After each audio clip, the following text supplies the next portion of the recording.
Sa tuwing may sakuna, kaguluhan, di inaasahang kalamidad, kalimitan nagiging biktima ay mga inosenteng sibilyan na ang nais lamang ay mapayapa, maayos at ligtas na makapamuhay. Sa bawat dilubyo at karahasan na nararanasan ng mga ito, ang pagsisiguro sa maayos na kalagayan, kalusugan at mentalidad ng mga biktima ang unang-unang isinasaalang-alang ng lahat. Kaya naman matapos ang Amphibious Assault at Coastal Defense Activity na ginawa sa ilalim ng Marine Exercise 2024, nagsagawa ng community outreach ang mga partisipante sa Barangay Pura, Dato Blas, Hinsuat, Maguindanao del Norte.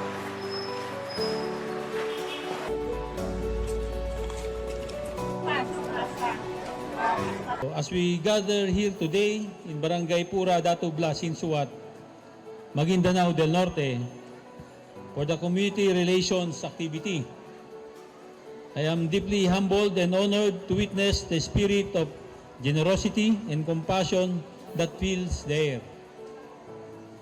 This activity is an integral part of the Marine Exercise 2024, or the MAREX, embodied the true essence of service and unity.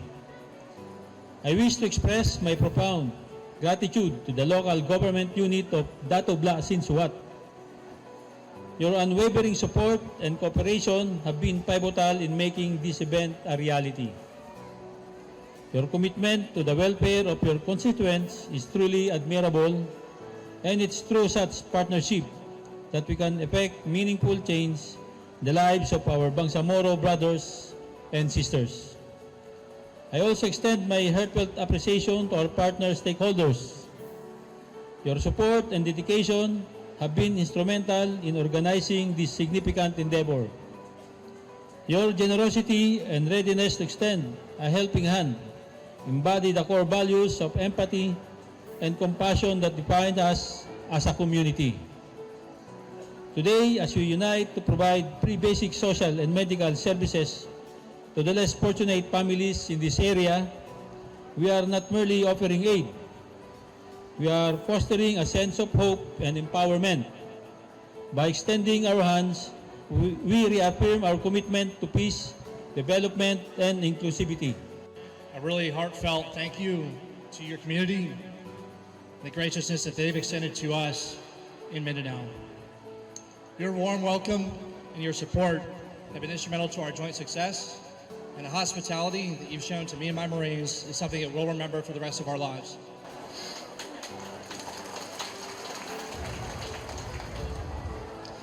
Also, a special thank you to the Philippine Marine Corps and their key leaders for your exceptional professionalism and participation in MAREX 24. The Marine Corps' collaboration with the Philippine Marine Corps is built on a foundation of trust and mutual respect. Over the past 11 days, my Marines have learned so much from you. We have a new appreciation not only for your tactics, but also for your culture and for your friendship. Together, we work to enhance our cohesion and combine capabilities to protect freedom and peace in the Indo-Pacific. The saying goes that steel sharpens steel. General Sir, I can absolutely attest to the already proven readiness of the Philippine Marine Corps. You wield some serious steel.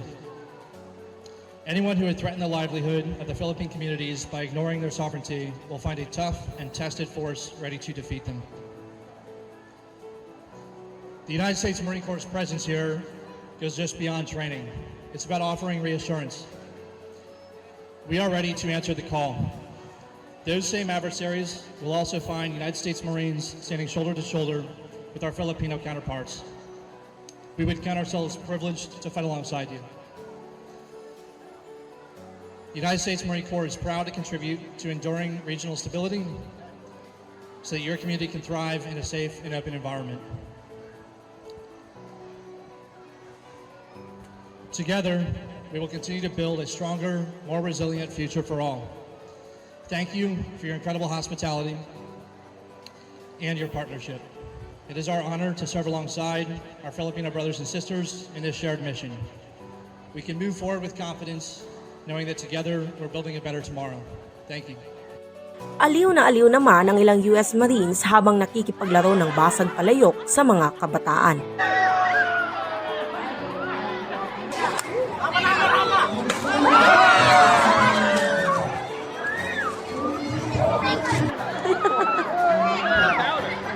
Pinangunahan din ng mga ito ang pamamahagi ng ice cream at tsinelas sa mga bata, maging ang pamamahagi ng mga gamot sa mga residente.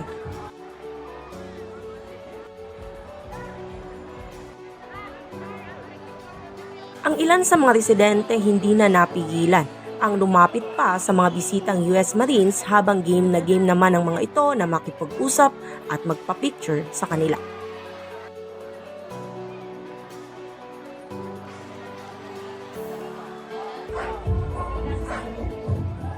Maya-maya lamang giyawa naman ang ilang matatanda at kabataan nang lumabas at sumayaw na si Private Cinco. Ang aling ito, baka sa mukha ang kasayahan habang pinapanood ang pagsayaw ni Private Cinco.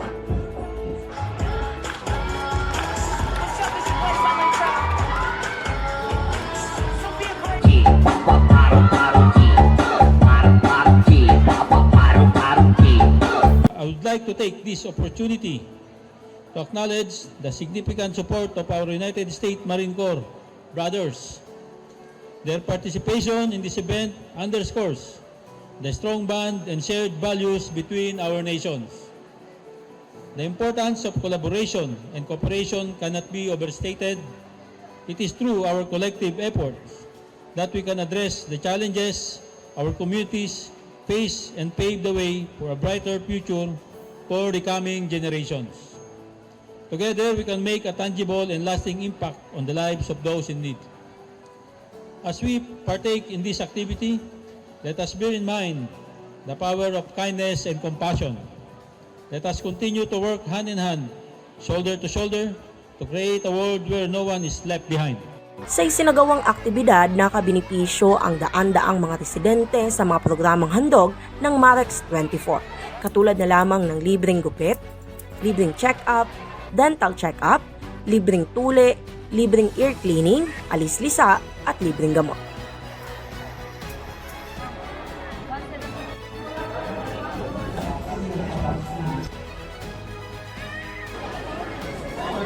Sa pagtatapos ng programa, baka sa mukha ng bawat isa ang saya at kagalakan, lalo na sa mga kasapi ng US Marines na labis ang tuwa sa mainit na pagtanggap sa kanila ng mga residente.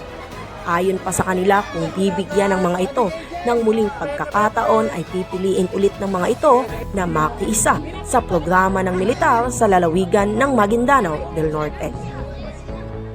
Mula dito sa bayan ng Datu Blasinsuat, Maguindanao del Norte, kasama si Arwin Parcon at Ricarla Mangitngit, ako si Crisbel May Lorenzo para sa Kutang Bato News.